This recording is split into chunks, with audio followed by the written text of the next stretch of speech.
good, YouTube? It's more boys back in the next video. You guys remember the original Metamorphosis that we got like over 20 years ago in Go format? Well, almost 20 years. This card is actually getting a retrain that is effectively a reverse Metamorphosis. Yeah, you guys remember, like, we got some hype about this when it was spoiled in the OCG. It's called Retromorphosis or Back Mutation. I'm not sure what the real TCG name is yet, but it says tribute 1 fusion or synchro monster, special summon 1 monster from your deck with the same level as a tributed monster, but return it to your hand during the end phase, hard once per turn. This is the type of card that's, you know, obviously not very good right now. It's just like very power crept by other things.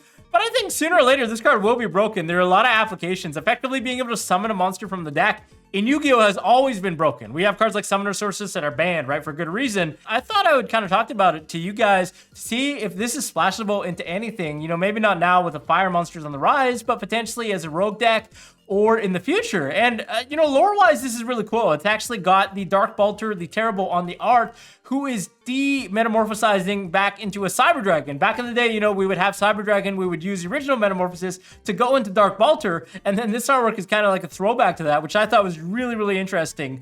But better yet, effectively in tandem with any card that allows you to cheat out a fusion monster from your extra deck or synchro for that matter, you can summon out any corresponding level from your deck. So we do have cards like Ready Fusion, which allows you to pay 1,000 life points, special summon a level 6 or lower fusion monster from your extra deck, non-effect. So you can effectively special summon a level 6 or lower monster from your deck with these two cards. Same thing with Instant Fusion.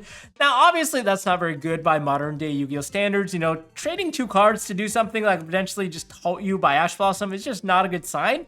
So that being said, we jump to the next best thing, and that is the RUNICK cards. Obviously, everyone was like, you know, RUNICK cards might work well with these guys because you're cheating out any fusion monster. We have a bunch of different fusion monsters. We have Yugioh, we have level 2 Yugioh, level 4 Gary, we have a level 3 Munin, we also have a level 5 monster called Freiki that no one really plays, as well as the newly released level 9 Sleipnir. So there's some options from here.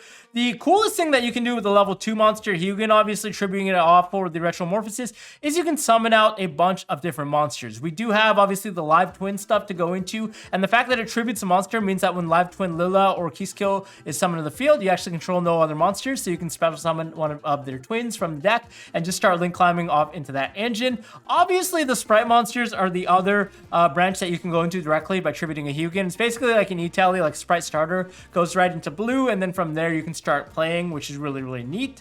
But the things that you guys might not have thought about is you can also go into the Rex for Hire, level 2 there as well. A lot of different engines that kind of branch off with this card.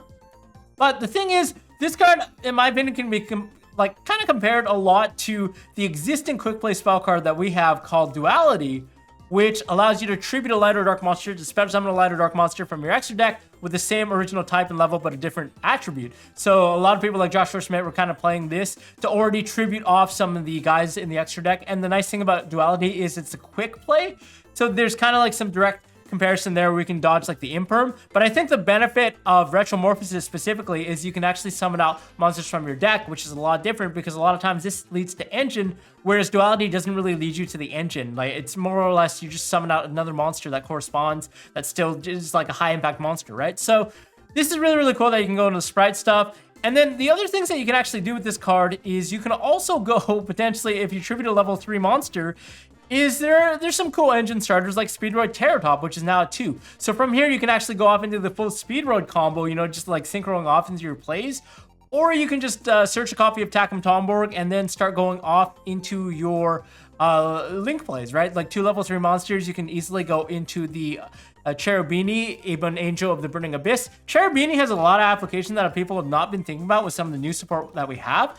What you can actually do is foolish any of the Salamangreat level 3 monsters, and in tandem with Princess, you can actually resurrect that back and go in the full Salad combo. So that does require that you have another extender, obviously, to link off into Princess. But if you dump something like a Salamangreat Gazelle, and then just from there resurrect it off the Princess, you can dump a Spinny and then bring that back and kind of start comboing off in the Salad. So that's just something that's really, really cool and interesting.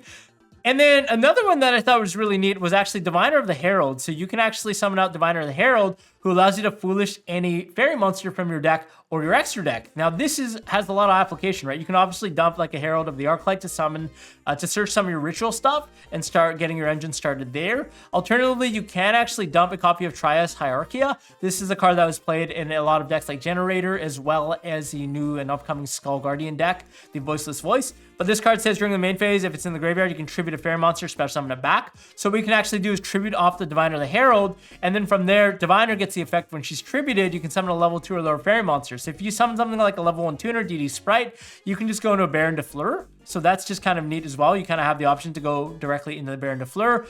You can also dump a copy of the Shufflers, right? We do have like Medora and Keldo. So this is something that's really, really powerful against some of the fire decks. Just being able to shuffle back 3 cards from the graveyard is really, really high impact. So being able to summon that Diviner and then Foolish these guys off of that is really, really neat as well.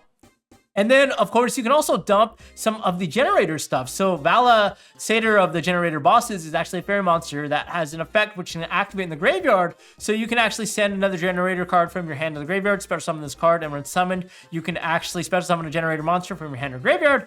And that's also made possible off of Diviner the Herald. So guys, there are a lot of cool things that I think pair really well with the fact that the runic monsters are really easily accessible. You can cheat them out, and then from there you can start comboing off. And the nicer thing about the restriction on Retromorphosis is it actually bounces back the monster back to your hand. So what you can actually do with level 3 monsters is you can summon out a plethora of hand traps. So if you're summoning out like an Ash Blossom, at the end phase, the Ash Blossom bounces back to your hand, and then you have a searchable Ash in your hand. Same type of deal with any of the other level 3s, obviously Ghost Spell and Haunted Mansion.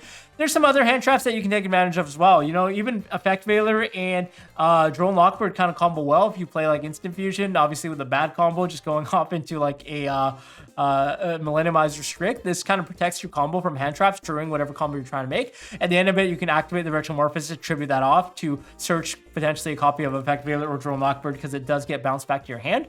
So yeah, guys, just remember that the card that you summon out does have to make usage during that turn because it returns back to your hand. So if you can't use it to proceed into engine, then it better be a defensive card like a hand trap so you can actually use it. The card is not very good right now. It's like more meh, if anything. I'm not trying to hype it up or anything per se, but I just wanted to tell you guys there are a lot of applications with this card, and sooner or later, it has a lot of potential. Sooner or later, it's going to be busted in some type of deck. If there's ever a deck that cheats out fusion monsters or synchro monsters even easier than Runicks do, and that's like the basis of the entire Coral gameplay, then I could definitely see this card being like insanely good in a deck like that, right? So guys, we just have to wait and see what happens.